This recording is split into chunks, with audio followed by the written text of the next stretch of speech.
Doutor Eris, primeiro de tudo, muito obrigado por nos atender.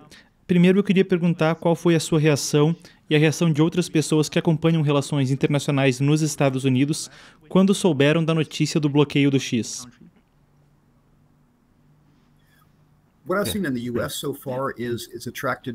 O que tenho visto nos Estados Unidos até agora é que isso atraiu uma atenção limitada, além daqueles que acompanham de perto o Brasil. Isso por causa de outras questões, como a corrida presidencial dos Estados Unidos e outros assuntos. No entanto, para mim, olhar para isto geopoliticamente é também uma luta muito mais ampla que penso que só vai piorar nos próximos meses e anos. O que realmente tem a ver com a afirmação da soberania dos governos sobre a informação e sobre questões financeiras versus os efeitos da globalização. Então, o que é interessante no Brasil é que tanto o Estado quanto os atores globalizados têm ferramentas para prejudicar uns aos outros. E ainda assim é uma batalha cujo resultado é indeterminado. E você pode ver isso acontecendo no que aconteceu com o X e a Starlink. With X and Starlink. So, in order to try to suppress Elon Musk and X's ability to make certain actions. Portanto, para tentar suprimir a capacidade de Elon Musk e do X de fazer certas acusações sobre o sistema jurídico brasileiro. A resposta inicial do governo brasileiro foi tentar sancionar X em seus escritórios locais e em seus representantes locais no país. E para limitar essa vulnerabilidade, é claro, Elon Musk e o X essencialmente retiraram essa presença, o que os torna vulneráveis e naturalmente levou à questão em que disseram: se não vão pagar as multas, se não vai ter representação legal, não vamos permitir que você opere no país. Contudo, para que isso fosse feito, eles tiveram algumas limitações.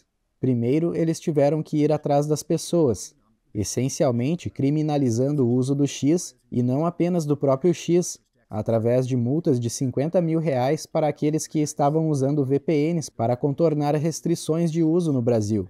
Além disso, a ideia de que eles foram atrás da Starlink, que realmente não estava fazendo nada proibido, mas entendendo que a Starlink, que continuava tendo uma presença corporativa no Brasil, era a única entidade que eles poderiam perseguir para garantir as multas devidas pelo X. Eles buscavam um substituto, o que, claro, agravou ainda mais o assunto com a perspectiva de que, usando o acesso a tribunais fora do Brasil, Elon Musk agora possa tentar ir atrás de ativos brasileiros para garantir compensação pela tomada ilegal ou indevida de ativos de Musk, como o Starlink, dentro do próprio Brasil. The illegal taking or improper taking of Musk's assets, such as Starlink, within Brazil itself. And it remains to be seen how that's going to play out. Resta saber como isso acontecerá nos tribunais internacionais. Mas, novamente, se olharmos para isto, não é diferente de algumas das outras lutas que estão acontecendo em outros contextos, em lugares como a China, que há muito tempo busca usar o seu controle absoluto sobre a autoridade do Estado para limitar o que pode ser conhecido e visto, algo que a maioria das pessoas consideraria você sabe, um Estado autoritário que tenta esmagar a liberdade de expressão. No entanto, quando se questiona a politização do Tribunal Brasileiro, especialmente na forma de Alexandre de Moraes, também se levantam questões como o que está acontecendo no México agora mesmo, onde o partido de Morena está tentando fazer com que a reforma judicial vá para um sistema de juízes eleitos, o que muitas pessoas dizem que minaria a santidade dos contratos no México e muitas outras coisas, se você pudesse ter, através de eleições, tribunais alinhados com os objetivos políticos do governo eleito e não como árbitros imparciais das decisões. Então, à medida que avançamos para esta era, acho que continuaremos a ver cada vez mais essas lutas em que os estados tentam controlar a informação e usam lawfare no sistema internacional para fazê-lo, mesmo na época em que o próprio sistema internacional e a capacidade de perseguir esses agentes estão cada vez mais ameaçados por governos que querem os proteger. Então, acho que é o ponto de partida de uma luta muito mais ampla que podemos compreender. Starting point of a much broader struggle that we can understand.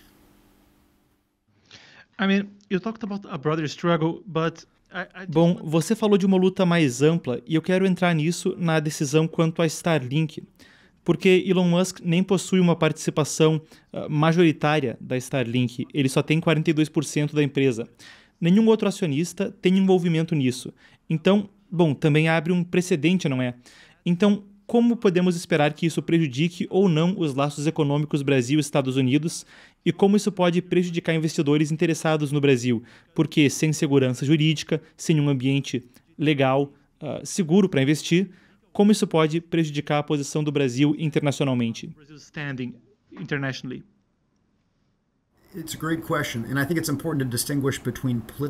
É uma ótima pergunta e acho importante distinguir entre relações políticas e investimento em outras relações comerciais. E, até agora, não vi nenhuma declaração definitiva do governo Biden reagindo a isso.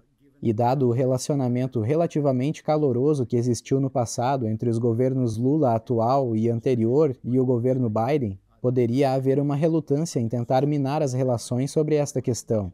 No entanto, tendo dito isso, acho que está claro, como você apontou, que o investimento em um país, mesmo um país tão grande e com instituições tão boas quanto o Brasil, depende da fé em uma estrutura de Estado de Direito e de previsibilidade e segurança jurídica.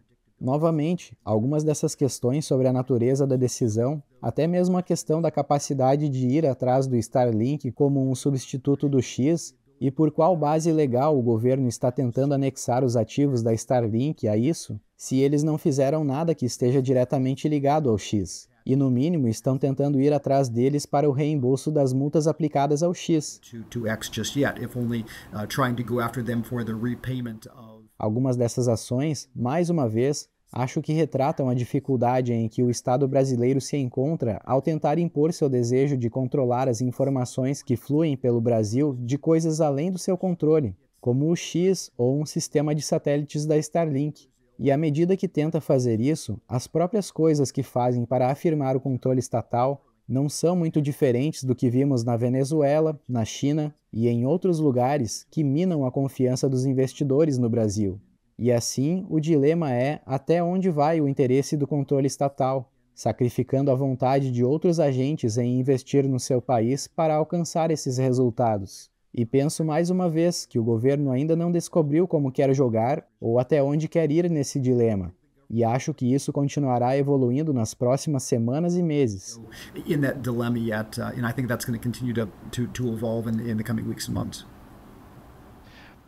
Now, when we take this to another point in international relations. Agora, quando a gente leva isso para outro ponto das relações internacionais, tem um contexto mais amplo que eu acho que vale a gente discutir e como isso pode impactar a posição do Brasil nesse contexto. Então, por exemplo, com o Departamento de Estado dos Estados Unidos, o governo Lula até agora, nós vimos os navios iranianos no Rio de Janeiro, no início do governo, em fevereiro de 2023. A gente viu o BRICS se expandir para incluir o Irã, que os Estados Unidos consideram um estado patrocinador de terrorismo. Agora há a questão da Venezuela e Palestina provavelmente participando da próxima cúpula dos BRICS em Kazan, na Rússia. Bom, é um contexto de aproximação cada vez maior do Brasil com países que têm uma atitude de adversário quanto aos Estados Unidos. Então, como isso é percebido? E o bloqueio do X, o banimento do X, aprofunda essa percepção do Brasil ou do governo? It's a great question, and I think it's important to differentiate between the particular balancing act that the current Biden administration. É uma ótima pergunta. E acho importante diferenciar entre o equilíbrio que o atual governo Biden e o Departamento de Estado estão realizando e algumas das preocupações e posições que os Estados Unidos e outros analistas internacionais têm. Portanto, minha percepção é que o governo Biden, reconhecendo a importância estratégica do Brasil, preferiu concentrar-se em áreas onde os interesses coincidem, quer se trate de causas ambientais ou sociais ou de trabalho conjunto em questões regionais, e tem sido relutante em estragar ou minar essas relações, embora claramente o governo Lula tenha tomado medidas que são cada vez mais problemáticas. Podemos falar de algumas das posições iniciais sobre o reconhecimento do roubo eleitoral da ditadura de Maduro.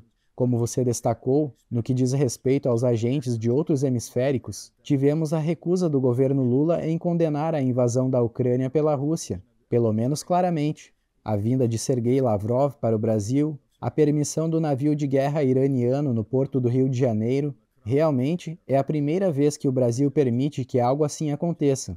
Algumas das aparições mais amplas do Brasil têm minado a posição que os Estados Unidos e Israel estão tentando assumir no Oriente Médio em relação a Gaza, ao Hamas e ao Hezbollah. E, certamente, no contexto das posições geopolíticas do governo Lula, que tem atrapalhado cada vez mais, a minha percepção é que o Departamento de Estado dos Estados Unidos realmente tentou evitar permitir que isso prejudicasse o relacionamento. My perception is the U.S. State Department has really tried to avoid allowing that to damage the relationship. I think understanding that Acho que entendendo que se alguém tomar uma atitude muito forte, isso pode empurrar o Brasil para o campo dos inimigos populistas. E isso só aceleraria sua radicalização em direção à China, seja através do BRICS ou de outras coisas. Agora, tendo dito isso, acredito que há vários analistas que acreditam que o Departamento de Estado deveria reagir de forma mais agressiva e que isso só adia o inevitável.